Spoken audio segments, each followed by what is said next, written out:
The Red Pyramid. Continuation of Chapter 6. The girl wanted to kill us, I remembered, but the guy with the beard said, not yet. They don't kill unless it's absolutely necessary, Amos said. They will wait to see if you are a threat. Why would we be a threat? Sadie demanded. We're children. The summoning wasn't our idea. Amos pushed away his plate. There is reason you two were raised separately. Because the Fausts took Dad to court, I said, matter-of-factly, and Dad lost. Oh, it was much more than that, Amos said. The house insisted you two be separated. Your father wanted to keep you both, even though he knew how dangerous it was. Sadie looked like she'd been smacked between the eyes. He did? Of course, but the house intervened and made sure your grandparents got custody of you, Sadie. If you and Carter were raised together, you could become very powerful. Perhaps you have already sensed changes over the past day. I thought about the surges of strength I'd been feeling, and the way Sadie suddenly seemed to know how to read ancient Egyptian. Then I thought of something even further back. Remember your 6th birthday? I told Sadie.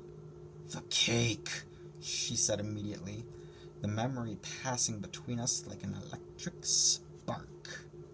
At Sadie's 6th birthday party, the last one we'd shared as a family, Sadie and I had a huge argument.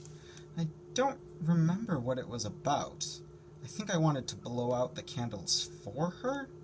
Anyway, we started yelling, she grabbed my shirt, I pushed her. I remember Dad rushing towards us, trying to intervene, but before he could, Sadie's birthday cake just exploded. Icing splattered the walls, our parents, the faces of Sadie's little 6-year-old friends. Dad and Mom separated us. They sent me to my room.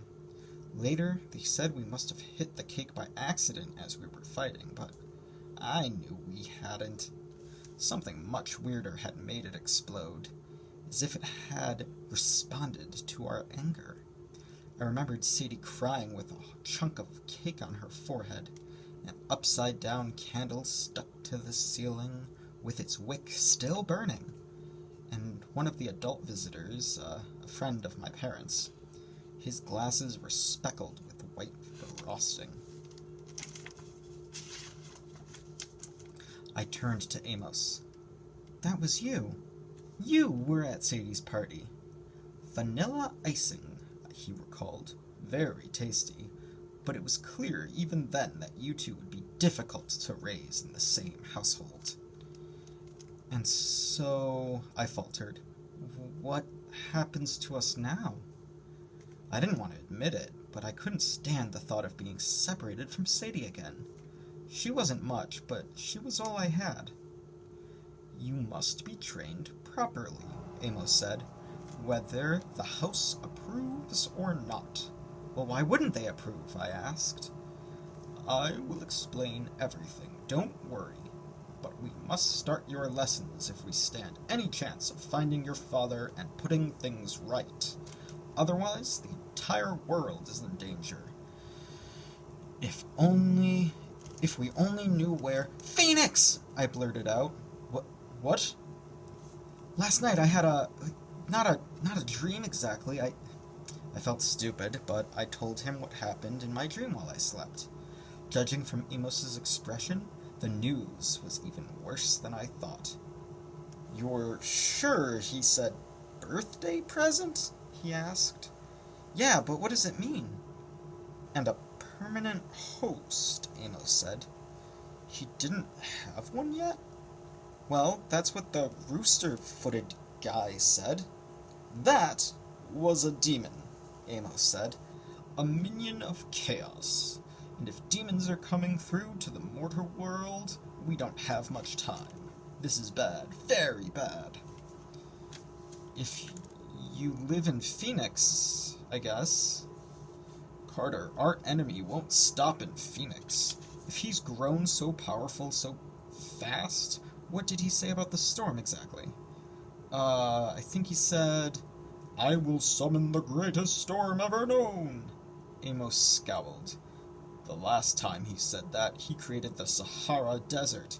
A storm that large could destroy North America, generating enough chaos energy to give him an almost invincible form. What are you talking about? Who is this guy? Amos waved away the question. More important right now, why didn't you sleep with the headrest? I shrugged. It was uncomfortable. I looked to Sadie. You didn't use it, did you? Sadie rolled her eyes. Well, of course I did. It was obviously there for a reason. Sometimes I really hate my sister. Ow, Sadie, that was my foot! Carter, Amos said, sleep is dangerous. It's a doorway into the Dua. Lovely, Sadie grumbled. Another strange word. Yes, Amos said. The Dua is the world of spirits and magic. It exists beneath the waking world, like a vast ocean, with many layers and regions. We submerged just under the surface last night to reach New York, because travel through the Dua is much faster. Carter, your consciousness also passed through its shallowest currents as you slept, which is how you witnessed what happened in Phoenix. Fortunately, you survived that experience, but the deeper you go into the Dua, the horrible things you encounter, and the more difficult it is to return. There are entire realms filled with demons, palaces where gods exist in their pure forms, so powerful their mere presence would burn a human to ash. There are prisons that hold beings of unspeakable evil, and some chasms so deep and chaotic that not even the gods dare explore them. Now that your powers are stirring, you must not sleep without protection, or leave yourself open to attack from the Dua, or unintended journeys through it. The headrest is enchanted to keep your consciousness anchored to your body. You mean, I actually did? My mouth tasted like metal. Could he have killed me? Amos's expression was grave. The fact that your soul can travel like that means you are progressing faster than I thought. Faster than should be possible. If the Red Lord had noticed you... The Red Lord? Sadie said. That's what the fiery bloke is? Amos arose. I must find out more. We can't simply wait for him to find you, and if he releases the storm on his birthday at the height of his powers... You mean we're going to Phoenix? I could barely get the words out. Amos, that fiery man defeated Dad like his magic was a joke. Now he's got demons, and he's stronger. He'll be killed. Amos gave me a dry smile, like he already weighed the dangers and didn't need a reminder. His expression reminded me painfully of Dad's. Don't count your uncle out so quickly, Carter. I've got some magic of my own. Besides, I must see what's happening for myself, if we're to have any chance of saving your father and stopping the Red Lord. I'll be quick and careful. Just stay here. Muffin will guard you. I blinked. The cat's going to guard us? You can't leave us here. What about our training? When I return, Amos promised. Don't worry. The mansion is protected. Just don't leave. Do not be tricked into opening the door for anyone, and whatever happens, do not go into the library. I absolutely forbid it. I will be back by sunset. Before we could protest, Amos was calmly walking to the edge of the terrace, and jumped. No! Sadie screamed. We ran for the railing and looked over. Below was 100-foot drop right into the East River. There was no sign of Amos. He'd simply vanished. Philip of Macedonia splashed in his pool. Muffin jumped onto the railing and insisted we pet her. We were alone in a strange mansion with a baboon, a crocodile, and a weird cat, and apparently the entire world was in danger. I looked at Sadie. What do we do now? She crossed her arms. Well, that's obvious, isn't it? We gotta go explore the library. End of Chapter 6. Chapter 7. I drop a little man on his head. This chapter is read by Sadie. Honestly, Carter is so thick sometimes I can't believe we're related. I mean, when someone says, I forbid it, that's a good sign it's worth doing. I made for the library straight away. Hold on, Carter cried. You can't just... Brother dear, I said, did your soul leave your body again while Amos was talking, or did you actually hear him? Egyptian gods are real. Red Lord? Bad. Red Lord's birthday? Very soon. Very bad. House of Life? Fussy old magicians who hate our family because Dad was a bit of a rebel whom, by the way, you could take a lesson from. Which leaves us, just us, with Dad missing, an evil god about to destroy the world, and an uncle who just jumped off the building! And I can't actually blame him for that. I took a breath. Yes, Carter, I do have to breathe occasionally. Am I missing something? Oh, yes. I also have a brother who is supposedly quite powerful from an ancient bloodline, blah, blah, blah, blah, blah, blah, blah, but is too afraid to visit a library. Now, are you coming or not? Carter blinked as if I'd just hit him, which I suppose I had in a way. He faltered. I just think we should be careful. I realized the poor boy was quite scared, which I couldn't hold against him, but it did startle me. Carter was my big brother, after all. Older, more sophisticated, the one who traveled the world with Dad. Big brothers are the ones who are supposed to pull their punches. Little sisters, well, we should be able to hit as hard as we like, shouldn't we? But I realized that possibly, just possibly, I'd been a bit too harsh with him. Look, I said, we need to help Dad, yeah? There's gotta be some powerful stuff in that library, otherwise Amos wouldn't keep it locked up. You do want to help Dad? Carter shifted uncomfortably. Yeah, of course. Well, that was one problem sorted, so we headed for the library. But as soon as Khufu saw what we were up to, he scrambled off the sofa with his basketball and jumped in front of the library doors. Who knew baboons were so speedy? He barked at us. I have to say, baboons have enormous fangs, and they are not prettier when they've been chewing up exotic pink birds.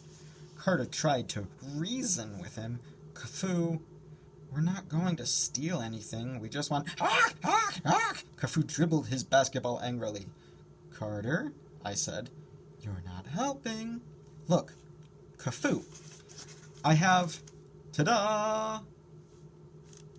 I held up a little yellow box of cereal. I'd taken it from the buffet table. Cheerios! It ends with O. Yummy! Ah! Ah! Ah! Khufu grunted, more excited now than angry. Want it? I coaxed. Just take it to the couch and pretend you didn't see us. I threw the cereal towards the couch, and the baboon lunged after it. He grabbed the box in midair and was so excited he ran straight up the wall and sat on the fireplace mantel, where he began gingerly picking out Cheerios and eating them one by one. Carter looked at me with grudging admiration. How did you? Some of us just think ahead. Now, let's open these doors. That was not so easily done. They were made of thick wood, laced with giant steel chains and padlocked. Complete overkill. Carter stepped forward. He tried to raise the door by lifting his hand, which had been quite impressive the night before, only now it accomplished nothing. He shook the chains the old-fashioned way and yanked on the padlock. No good, he said. Ice needles tingled on the back of my neck. It was almost as if someone, or something, was whispering an idea in my head. What was that word Amos used at breakfast for the saucer? For join? Carter said. Hainen, or something like that. No, the other one for destroy. Hadi. But you'd need to know magic, and the hieroglyphics wouldn't you? And even then, I raised my hand towards the door. I pointed 2 fingers and my thumb in an odd gesture I'd never made before. It was like an odd gesture I'd never made before, like a make-believe gun, except with the thumb parallel to the ground. Hadi! Bright gold hieroglyphs burned against the largest of the padlocks, and the doors exploded. Carter hit the floor as chains shattered and splinters flew all around the great room. When the dust cleared, Carter got up, covered in wood shavings, and I seemed to be fine. Muffin circled my feet, mewing contentedly, as if this were all very normal. Carter stared at me. How did you... I don't know, I admitted. But the library's open. Think you overdid it a little? We're going to be in so much trouble. Oh, we'll figure out a way to zap the door back, won't we? No more zapping, please, Carter said. That explosion could have killed us. Oh, do you think if you tried that spell on a person... No. He stepped back nervously. I felt gratified that I could make him squirm, but I tried not to smile. Let's just explore the library, shall we? The truth was, I couldn't have Hadi'd anyone. As soon as I stepped forward, I felt so faint that I almost collapsed. Carter caught me as I stumbled. Are you okay? Fine, I managed, though I didn't feel fine. I'm just tired. My stomach rumbled, and so hungry. You just ate breakfast. It was true, but I felt as if I hadn't eaten food in weeks. Never mind, I told him. I'll manage. Carter studied me skeptically. Those hieroglyphs you created were gold. Dad and Amos's were both blue. Why? Maybe everyone has their own color, I suggested. Maybe you'll get hot pink. Uh-huh, very funny. Come on, pink wizard, I said. Let's go. The library was so amazing, I almost forgot my dizziness. It was bigger than I had imagined. A round chamber sunk deep into solid rock, like a giant well. This didn't make any sense, as the mansion was sitting on top of a warehouse. But, then again, nothing else about this place was exactly normal. From the platform we stood, a staircase descended 3 stories to the bottom of the floor. The walls, floor, and domed ceiling were all decorated with multicolored pictures of people, gods, and monsters. I'd seen such illustrations in Dad's books. Yes, all right, sometimes when I was in the Piccadilly bookshop, I'd wander into the Egyptian section and sneak a look at Dad's books just to feel some connection with him, not because I wanted to read them. Anyway, but the pictures in the books had always been faded and smudged. These, in the library, looked newly painted, making the entire room a work of art. It's beautiful, I said. A blue, starry sky glittered on the ceiling, but it wasn't a solid field of blue. Rather, the sky was painted in strange, swirling patterns. I realized it was shaped like a woman. She laid curled on her side, her body, arms, and legs dark blue, and dotted with stars. Below the library floor was done in a similar way. The green and brown earth shaped into a man's body, dotted with forests and hills and cities. A river snaked across his chest. The library had no books, no bookshelves, but instead the walls were honeycombed with round cubbyholes, each one holding a sort of plastic cylinder. At each of the 4 compass points, a ceramic statue stood on a pedestal. These statues were half-size humans wearing kilts and sandals, with glossy black wedge-shaped haircuts and black eyeliner around their eyes. Carter says eyeliner stuff is called kohl, as if that matters. At any rate, one statue held a stylus and scroll. Another held a box. Another held a short, hooked staff. The last was empty-handed. Sadie. Carter pointed to the center of the room. On a long stone table was Dad's work bag. Carter started down the stairs, but I grabbed his arm. Hang on, what about traps? Traps? Didn't Egyptian tombs have traps? Well, sometimes, but this isn't a tomb. Besides, more often they had curses, like a burning curse, or the donkey curse, or... Oh, lovely, I said. That sounds so much better. He trotted down the steps, which made me feel quite ridiculous, as I'm usually the one to forge ahead. But I suppose if someone had to get cursed with a burning skin rash, or attacked by a magical donkey, better Carter than me. We made it to the middle of the room with no excitement. Carter opened the bag. Still no traps or curses. He brought out a strange box that Dad had used in the British Museum. It was made of wood, and about the right size to hold a loaf of French bread. The lid was decorated much like the library, with gods and monsters and sideways walking people.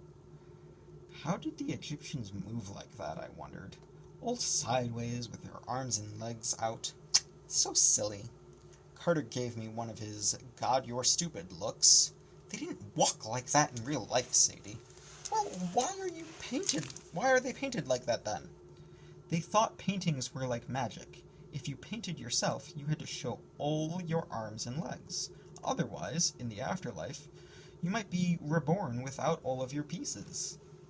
Then why the sideways face? They never look straight at you. Doesn't that mean you'll lose the other side of your face? Carter hesitated. I think they were afraid the picture would be too human if it was looking right at you. It might try and become you. So is there anything they weren't afraid of? Little sisters, Carter said. If they talked too much, the Egyptians just threw them to the crocodiles. He had me for a second. I wasn't used to him displaying a sense of humor. Then I punched him. Just open the box. The first thing he pulled out was a lump of white gunk. Wax, Carter pronounced. Fascinating. I picked up a wood stylus and palette with small indentations in the surface for ink. Then a few glass jars of the ink itself, black, red, gold, and a prehistoric painting set. Carter pulled out several lengths of brown twine, a small ebony cat statue, and a thick roll of paper. No, not paper. What was it? Papyrus. Ah, I remembered Dad explaining how the Egyptians made it from river plant because they never invented paper. The stuff was too thick and rough, and it made me wonder if the poor Egyptians had to use this for toilet papyrus. If so, no wonder they walked sideways. Finally, I pulled out a wax figure.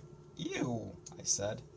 He was a tiny man, crudely fashioned, as if the maker had been in a hurry. His arms were crossed over his chest, his mouth was open, and his legs were cut off at the knees. A lock of human hair was wrapped around his waist. Muffin jumped on the table and sniffed the little man. She seemed to think him quite interesting. There's nothing here, Carter said. What do you want? I asked. We've got wax, some toilet papyrus, an ugly statue. Something to explain what happened to Dad. How do we get him back? And who was that fiery man he summoned? I held up the wax man. You heard him, warty little troll. Tell us what you know. I was just messing about, but the wax man became soft, warm like flesh. He said, I answer the call. I screamed and dropped him on his tiny head. Well, can you blame me? Ow, he said. Muffin came over to have a sniff, and the little man started cursing in another language. I'm guessing it was ancient Egyptian. When that didn't work, he screeched in English, Go away, I am not a mouse. I scooped up Muffin and put her on the floor. Carter's face had gone soft and waxy as the little man's. Who are you? He asked. I'm a Shabadi, of course. The figurine rubbed his dented head. He still looked quite lumpish, only now he was a living lump. Master calls me Doughboy, though I find that name insulting. You may call me Supreme Force who crushes his enemies. Okay, Doughboy, I said. He scowled at me. I think, though, it was hard to tell with his mashed-up face. You weren't supposed to trigger me. Only the Master does that. The Master meaning Dad, I guessed. Julius Cain? That's him, Doughboy grumbled. Are we done yet? Have I fulfilled my service? Carter stared at me blankly, but I thought I was beginning to understand. So, Doughboy, I told the lump, you were triggered when I picked you up and gave you a direct order, tell us what you know? Is that correct? Doughboy crossed his stubby arms. You are just toying with me now. Of course that's correct. Only the Master is supposed to be able to do that. I don't know how you did it, but he'll blast you to pieces when he finds out. Carter cleared his throat. Doughboy, the Master is our dad, and he's missing. He's been magically sent away somehow, and we need help. Master is gone? Doughboy smiled widely. I thought his wax face would split open. Free at last! See you, suckers! He lunged for the end of the table, but forgot he had no feet. He landed on his face, then began crawling towards the edge, dragging himself with his hands. Free! Free! He called. He fell off the table, onto the floor with a thud, but that didn't seem to discourage him. Free! Free! He made another centimeter or two before I picked him up and threw him in Dad's magic box. Doughboy tried to get out, but the box was just tall enough that he couldn't reach the rim. I wonder if he'd been designed this way. Trapped, he wailed. Trapped! Oh, shut up, I told him. I'm the mistress now, and you'll answer my questions. Carter raised his eyebrow. How come you get to be in charge? Because I'm the one who activated him. You were just joking around. I ignored my brother, which is one of my many, many talents. Now, Doughboy, first off, what is Shabti? Will you let me out of the box if I tell you? You have to tell me, I pointed out, and no, I won't. He sighed. Shabati means Ansara, as even the stupidest slave could tell you. Carter snapped his fingers. I remember now. The Egyptians made models out of wax or clay, servants to do every kind of job they could imagine in the afterlife. They were supposed to come to life when their master called, so that a deceased person could, like, kick back and relax and let the Shabati do all of his work for eternity. First, Doughboy snipped, that is typical of humans. Lazing around while we do all the work. Second, afterlife work is only one function. We are also used by magicians for a great number of things in this life, because magicians would be totally incompetent without us. Third, if you know so much, why are you asking me? Why did Dad cut off your legs? I wondered, and, leave you with a mouth? Doughboy clapped his little hands over his mouth. Oh, very funny. Threaten the wax statue, big bully. He cut off my legs so I wouldn't run away or come to life in perfect form and try and kill him. Naturally. Magicians are very mean. They maim statues to control them. They are afraid of us. We're gonna end there today. See you next week for the continuation of Chapter 7 and the cool little wax man who I enjoy very much doing his voices.